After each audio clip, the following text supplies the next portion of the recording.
We have amazing clients that we get to meet all around the country. What we hear all the time from them is, you hear this too.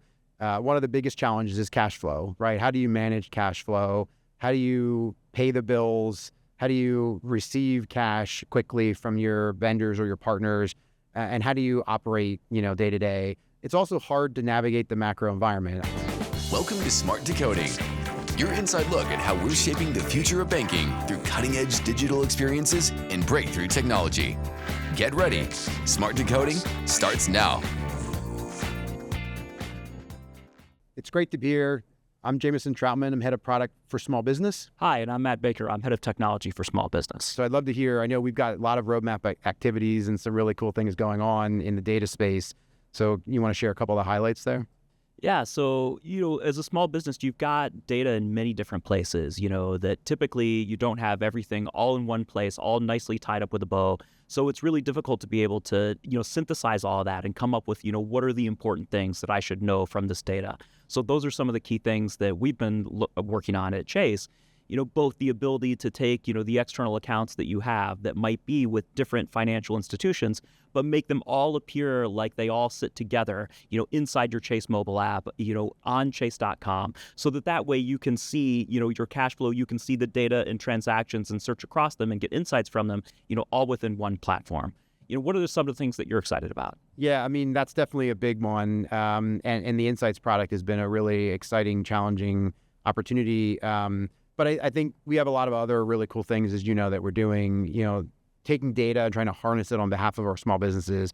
As you think about our digital channels, obviously, we're trying to use data to personalize those experiences for our small business owners. So they get the information they need at their fingertips. They can make decisions quicker. They can be alerted to when they're challenging issues in their accounts that they need to get resolved, when a wire or money movement's been held. So that's another exciting area.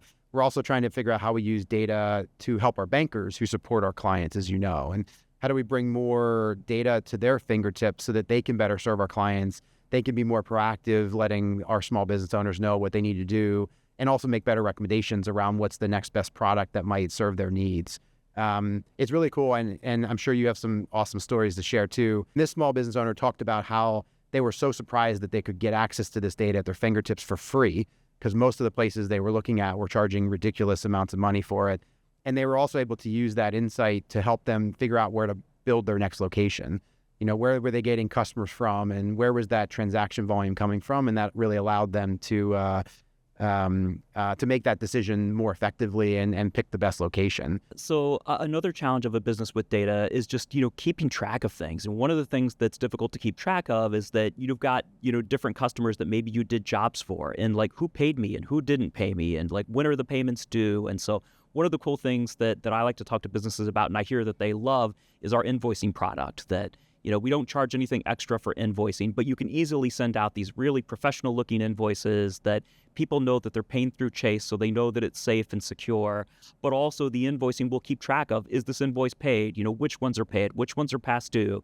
You can send out reminders. There's a lot of cool stuff going on there that just makes it easier to keep track of. Right, when the payment comes in, it automatically flags it as received, so you don't have to do that manually. Totally. And then you were kind of mentioning this earlier, but you don't have time to go look around in like all of these different places and see like, am I running low on cash here? Are there suppliers that are unpaid, or are there bills that are outstanding? One of the things that we're really trying to do is ensure that in our mobile app, we're surfacing to you right at the top, like, this is the most important thing for you to deal with today. Like, you might only have 5 minutes to log in and look at what's going on. Like, what's the most important thing for me to do in those 5 minutes? Thanks for watching. To learn more, follow us on LinkedIn or check out our Next at Chase blog on medium.com.